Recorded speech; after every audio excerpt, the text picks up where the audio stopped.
选拔办法公布，2018乒乓球队员参加国际比赛有新规。运动员一定能从当中找到属于自己的契合点。U21为什么受保护？直通赛未来还有吗？草根选手也能为国效力了吗？体育咖吧今日关注选拔国手乒协新招好不好？好的，观众朋友们，大家中午好，欢迎来到体育咖吧。每周一的周五中午和周五的中午，我们共同来开启体育迷的新生活。那么就在上周五呢，中国乒协是公布了2018年中国运动员参加国际赛事运动员选拔的办法，也是瞬间引发了大家的关注。那么现在呢，我们在演播室当中呢，给大家列举了4位运动员。那么在这4位运动员当中，有3位即将代表中国队去征战世界杯的团体赛。未来呢，他们很有可能还有很多比他们更为年轻，甚至是我们不太熟悉的球员，也有机会代表中国乒乓球去争金夺银，参加国际征战的大赛。那么今天我们体育咖吧关注的话题就是选拔国手乒协新招好不好？来到演播室的是我们的中央记者刘娟，欢迎武娟。大家好。那大家可以通过扫描我们屏幕下方的2维码参与到我们的话题互动当中。那么接下来我们首先通过一个短片来了解一下出台的这个新的选拔办法。1月5号，中国乒乓球协会在其官网上发布了2018年参加国际赛事运动员的选拔办法，其中包括了世界锦标赛、世界杯团体赛和世界杯单打这样的1类赛事，以及亚洲杯、国际乒联世界巡回赛总决赛等2类比赛，同时还包括了青年和青少年国际赛事的选拔办法。国际乒联指定参赛资格的比赛之外，几乎所有的参赛资格都根据选拔规则产生。与以前队员选拔程序有了最大的改变，是参赛队伍当中包括1名乒涛积分前3名的非现役国家队队员，以及1名21岁以下青年队队员。如果乒涛联赛积分前3名没有队员符合条件，这个名额将由教练组综合考量之后决定。昨天下午，中国乒协在其官网上对选拔办法当中的疑问做出了补充说明，并且公布了今年世界杯团体赛的参赛名单。其中男队5人分别是去年世界杯单打第3名马龙，去年全运会单打亚军樊振东，国家队选拔赛胜出的林高远，国家队21岁以下选拔赛胜出的于子洋，以及教练组根据综合因素确定的许昕。女队阵容分别是世界杯单打冠军朱雨玲，全运会单打冠军丁宁，国家队选拔赛暨21岁选拔赛胜出的陈幸同和王曼玉，以及教练组根据综合因素确定的刘诗雯。同时，乒协还对选拔办法公布之后球迷有疑问的几个方面做出了解答，比如选拔办法是否意味着从2006年开始的直通比赛从此没有了？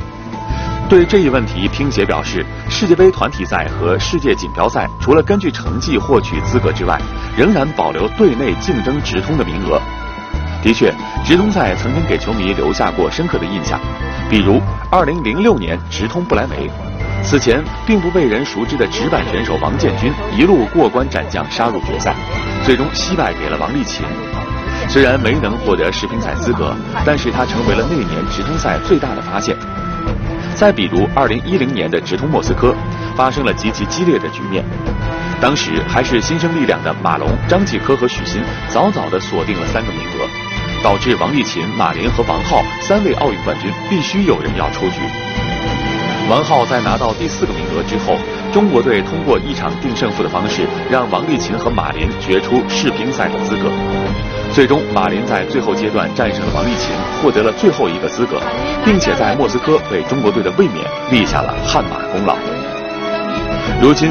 中国乒协采用新的运动员选拔方法，目的是为了更好地备战2020年东京奥运会。不过，如此选拔效果如何，一切都要通过时间来证明。那其实这次新的选拔办法出来之后，我看武军也是第一时间对这个新规发表自己的看法哈。但是呢，我有一个疑问，就是因为我们知道这个出台的这个世界杯的团体赛的名单啊，比赛已经很近了，在这样一个时间点去出台这样的一个新的选拔办法，来给我们介绍一下为什么它是一个什么样的背景下出台这么一个规定？其实现在大家想一想，今年是2018年的第8天，而这个为什么我要提这个第8天呢？实际就在这个2018年1月1号这一天，这个国际乒联推出了一个这个新的积分办法出来之后的世界排名。这个排名出来之后，可以说应该说引起了很大的震荡。大家都知道，这个马龙以前世界排名第一的降为了第7。丁宁更是降到了21，刘诗雯降到了24，张继科降到了54，这变化很大。对，变化非常大。这个排名出来以后呢，这对中国乒乓球队可以说未来以后的这个发展，甚至于制定政策的这个走向，我觉得也是一个很大的一个借鉴，因为你不得不考虑排名的问题了。因为以前我们可能因为成绩好，所以说对参加国际国内比赛这个比例上面可能考虑的不是那么多。但现在你就要关注了，因为在此之后呢，又推出了一个就是所有国际这个比赛的这个积分的一个细定吧。因为我知道这个像奥运会和世乒赛，它是冠军是3000分，然后呢世界杯是2550分，然后呢紧接着包括像我们国际乒联世界巡回赛的这个总决赛是跟世界杯是等同的，也是2550分。接下来是我们的白金赛事，包括常规赛。这个积分的这个细则出来以后，给我一个感觉是什么呢？就是我们的这个所谓的3大赛的这个积分和平常普通的巡回赛的这个积分差距不是很大。这样的一种背景，就要求中国队的队员们要想将来再取得好的排名的话，你必须不断的去参加我们的巡回赛。所以说呢，这对队员这个体力精力，包括国际国内大赛的这个上面这个分配比例上面，都将会重新认定。在这样一个背景之下，也就是在1月5号，中国乒协推出了2018年国乒的这个选拔办法。随后呢，这个在1月6号的时候，女队是进行了世界杯7选2的一个选拔赛。然后包括在昨天的以后，中国乒协针对这个选拔办法又进行了一个说明。短短8天的时间的里边，可以说应该说针对这个国际乒联这个排名的这个变化啊，然后产生了一系列的一个震荡。您看，您说到了这个回应哈，我们现在在大屏幕上列出了其中的一条，给 U21队员单独机会的目的和意义。那当然，这里面提到了这8个字是最核心的，就是以老带新，以新促老，来促进更多的年轻人能够有这种国际大赛的经验啊！我不知道对于这样的一条这个选拔其中的一个条类啊，给 U21的这个队员一个出国大赛的机会，我不知道您怎么看？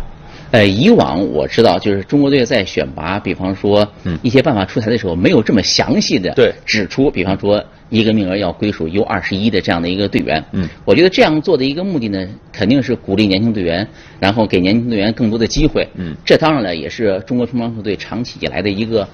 作风吧。他们也希望我们既能够取得好成绩，同时也能够锻炼队伍，给新人，对，给达到这样的一个目的。但是呢，就是看完这个选拔办法之后，我有一个感觉，就是我个人感觉就是运动成绩和年龄不能够很明确的去挂钩。当然也可能可以挂钩，但我觉得不能把它作为主要的依据来参考，对吧？也就是说，年轻选手他的成绩未必跟他的这个成绩能够达到匹配的成绩，是吗？对，如果说试想一下，确实给了他机会，但是呢，他能够胜任参加国际大赛当中帮助中国队摘金夺银这样的一个任务吗？我觉得这些呢都有待于进一步的去考量，对吧？当然，首先有一点，我觉得这样做呢，这个勇气还是可嘉的。但我相信，在这个打造这个 U21这个队员的过程当中，因为在他的这个处罚奖惩这一栏里边又有一个规定，就是说，所谓的这些年轻队员在参加巡回赛的时候，如果说在资格赛打不出来，如果说在正赛首轮输掉外战的情况下，可能他在参加第2次巡回赛的时候将被停赛1次。这是不是也是为了防止让这些年轻的选手去挥霍这种出国去参加大赛的机会？也可以这样理解，给他一个激励啊。对，但是呢，同时给年轻队员的这种压力无形当中也会增加很多，所以有很多人可能就会担心，这样会不会拔苗助长？因此，我感觉就是说，可以给像 U21这样年龄段的队员去倾斜，但是不要作为明确的一个规定。但是其实你看，我们之前说这个以老带新，我们有一个很成功的典型啊，就是我们是现在现役的这个樊振东。其实我们让周道也在现场做了一个采访，我们来听一下周道关于这个 U21和樊振东的这个一些看法。说到 U21这一条呢，很多人都说这是保送 U21的年轻的队员，但是在我看来啊，其实中国乒乓球队从来都是有一个年少成名的传统，像马龙、张继科、樊振东这样，都是16、17岁已经声名鹊起了，已经获得了一定的成就了。包括现在的樊振东还是可以去打 U21的比赛。所以说呢，这个是属于中国乒乓球队的一个特有的传统，以老带新。带着年轻的运动员上国际赛场去见见世面，去感受一下大赛的气氛。这一条我相信中国乒协也好，中国乒乓球队也好，会一直让它作为一个传统而存在。其实我们能理解啊，其实我们更希望有更多的新人出来哈。当然了，这次呢，也就是说我们不拘一格降人才，有很多的方式去选拔新的人才。您看这个还有一个乒超联赛积分前3名当中的省队队员，也就是说非国家队队员啊，这个是有机会来代表中国出战的。那在这个里面的主要目的可能就是让省队和俱乐部运动员有机会去参加一些国际性的赛事。我不知道在这个里面，您觉得会对这些会抢占这些现役的国家队队员的这种这个参赛的机会吗？我觉得就是非国家队队员这个概念呢，应该说在以往的这个选拔办法甚至于人员确定上面，可以说这是第一次提出。对，看到这样的一个这个条文出来之后呢，我也跟很多俱乐部的一些教练员、省市队的教练员有过沟通。大家觉得普遍的一个感觉就是什么呢？说这样的一个政策对各省市队甚至于俱乐部的队员来说，说是一次机会。但是给了机会之后，能否把握住机会又是另外一回事。但总体来说，我觉得这应该说是，这也表明了，就是说我们的乒超联赛在整个这个选拔的这个机制过程当中，占的分量、占的比例越来越重了。这是毫无疑问的。但是呢，就是说给了这个年轻队员、各省市队员这样的机会之后，如何接下来能够让他们在未来的竞争当中能够真正的承担起国家队的这样的一个重任，我觉得这是很关键的。比方说像刚才的樊振东是可以打 U21的比赛，但我相信作为中国队来说，绝对不仅仅局限于让樊振东去打 U21的比赛，对吧？我们相信对樊振东的使用，甚至于我们的目标可能肯定是更大的，比方说奥运会。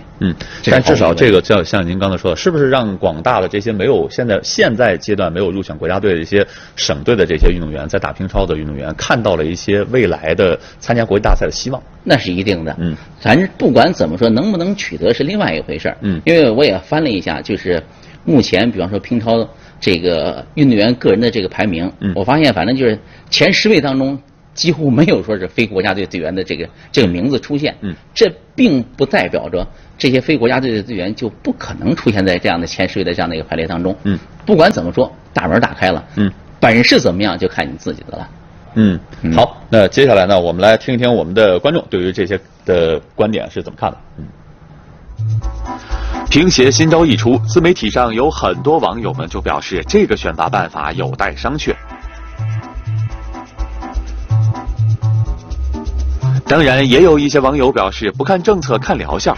我觉得很好啊，起码规则告诉你了，也接受你的监督，这算是一种进步吧。这位叫做夏目大人不要泽阳的网友用简单的算术方法表达了对新规则的担忧，想靠3个绝对主力带飞1个省队1个 U21，3打5，剩下2个躺赢。而关注乒超联赛的球迷表示，非国家队的乒超前3人应该不可能，我觉得相当于是给教练组一个机动名额。还有球迷支招，不如退出国家队，然后乒超打个前3，世界冠军就有了。此外，网友对 U21 政策也非常关注，不少人觉得名额应该是打出来的。国乒主力哪个不是 U21 的年纪拉下主力抢到参赛名额，保送 U21 就等于越来越软了。以老带新是没错，这是国乒的传统，但是新也是通过选拔一起和主力或者一线比得过才能被老的带，而不是按照年龄划分来比，是全部放一起比才对。还有很多人觉得，似乎一直以来国乒在大赛之前的直通赛将要不复存在了。有的网友解读，直通选拔偶然性太大，所以淡化了。不过也有人持不同观点，我倒认为直通赛更加公平公正，偶然性肯定存在，但是比赛都会存在偶然性。直通赛的存在可以激励运动员不断进步，而更为重要的是，每个人都有盼头。那其实我们这次的这个选拔，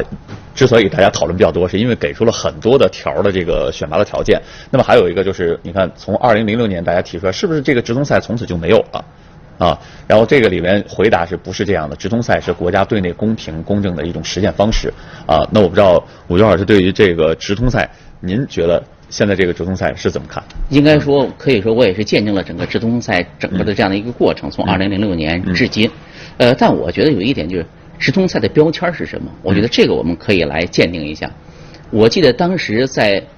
创办这个直通赛的过程当中，有一个很重要的一个制度是什么？就是所有的主力队员和有能力成为主力队员的这些队员，必须在同一起跑线上去进行竞争。我觉得这是很重要的一个依据。所以说才看到了当时你看，包括像王励勤啊、马林呐、什么王浩啊、什么马龙等等这些人，大家处在一个起跑线上去争夺那1到2个的直通的名额，这是大家所希望看到的。因为通过这样的一种竞争跟主力队员的这种较量，然后能够获得这个直通席位的队员，大家觉得很服气。也正因为有了这样的一个竞争的机制，所以说呢，当时我记得在直通选拔赛出来以后，也得到了外界的一致的认可和赞扬声。我相信呢，这个现在大家可能认识的就是说，觉得这个选拔赛和直通赛，我个人感觉还并不能够完全划等号。因为以前我们是先进行直通赛，然后再接下来进行选拔，甚至于最后教练组呢有1到2个人的根据国际国内大赛的成绩来认定的这样的一个名单机动名额。然后现在呢这个情况是这样的，就是我们先确定了一个圈选，比方说哪几个人然后不参加这个选拔赛，然后再进行选拔。所以说整个我觉得这个操作模式上面跟之前也有了一些变化吧。因此我觉得从某种意义上说，当年那个大家比较认可的直通赛的形式，我觉得现在好像有一些跟现在我们所希望的好像不太一样。您说的这个最早当年的这个直通赛到底怎么样？其实周道也表达一个他的观点，我们来听一下周道的看法。大家都在说呢，这个直通可能取消了，现在是用新的选拔方式代替之前的直通的比赛。但是我个人认为啊，在我个人看来，它不是把直通取消了，而是把直通这种选拔形式常态化了。大家可以看到呢，每一个小的国际比赛都将要通过选拔来产生，因此呢，这种选拔就在队伍当中是一种常态化的操作。那我想啊，这个运动员可能都长期要处于这种水深火热当中，因为他要每时每刻都让自己保持在一个很高的竞技状态当中。但是呢，另一方面我们也要考虑一下直通的历史。直通当年是因为2004年雅典奥运会之前，教练组呢在2对男双马林陈启和延森王励勤之间无法做出选择，最终就让他们打了一场生死战，谁赢就谁上。最终是马林陈启赢得了这个生死战，直到最后拿到了雅典奥运会的男双冠军。当时教练组呢就从这场比赛当中发现，这种生死战这种直通的形式能够让运动员具备一种极限状态下的抗高压能力。这种极限状态下的抗高压能力，恰恰是奥运会和世锦赛这样的大的国际比赛不可或缺的能力。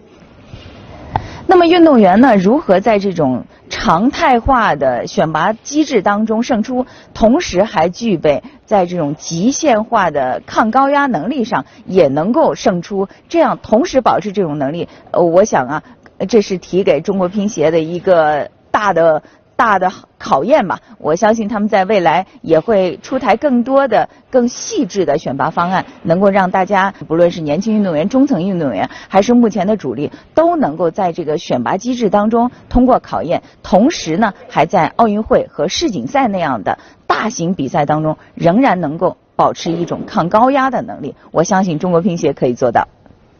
中国乒乓球队最厚实的一个群体，也是最庞大的一个群体，实际上是中间层的运动员。他们呢不是主力，也不是比年轻运动员呢要强一些，但是呢比绝对的主力运动员可能水平要稍微差一些。这些中间层的运动员在这个选拔办法当中，我相信他们能找到自己的位置。平时他们被称为陪练，但是陪练这个事儿要两面看。乒乓球是一个2个人来打的运动，我是你的陪练，但是如果我把这个把这个视角转换，然后正确的对待这个，那主力队员其实也是你的陪练，你也可以从这个训练和比赛当中找到属于自己的经验，同时呢，提高属于自己的能力。我想啊，中间层的运动员一定会竭尽全力的把握这个选拔的机会。首先，他可能把目标定在某一个巡回赛当中拿到巡回赛的机会，慢慢的从这个巡回赛当中累计积分，积分够的话，我想啊，他有可能就拿到世界比赛的机会了。所以我想，这个选拔办法，不论是以前的选拔办法还是现在的选拔办法，其实每个运动员只要你想，只要你有愿望，只要你具备这样的能力，他一样可以从中拿到属于自己想要的东西，找到自己的梦想。好的，您看刚才周导在采访当中他也说到了，这个对于中间层的这些老队员或者我们之前说的这些陪练的这些运动员，可以通过这种调整抓住机会啊，去参加这种比赛。因为我们也知道这次新的选拔办法，其中一个说法就是会给更多的人员出国去参加大赛的机会。我不知道您对于这个观点怎么看？其实这次这个选拔办法给我一个感觉是什么？透明，但是有瑕疵。瑕疵在哪儿？瑕疵我觉得主要是其中这个中间层是一个很重要的一个方面。比方说像年龄在92年到96年年龄段的这些队员，然后呢，他们长期在国家队里边，有的做陪练，对吧？有的在一直在往上走，一直在努力在拼搏，但始终没有打出来。这个以往的时候，比方说像世界杯团体赛的选拔办法里边呢，多数情况下，比方说除了4位主力之外，往往会带一名这样的老队员或者陪练，然后呢，让大家体验一下我们大家庭的这种温暖。从人文关怀角度，大家觉得就是说已经接受了这样的一种模式。但现在呢，这方面这样没提以后呢，就觉得好像似乎对中间层这些老队员呢，有点不太公平。但同时从另外一个角度考虑呢，给这些运动员，我觉得也产生了一个更大的一种压力，告诫他们，我们争取能够再往上走一步。这个名额，这个席位有压力有动力，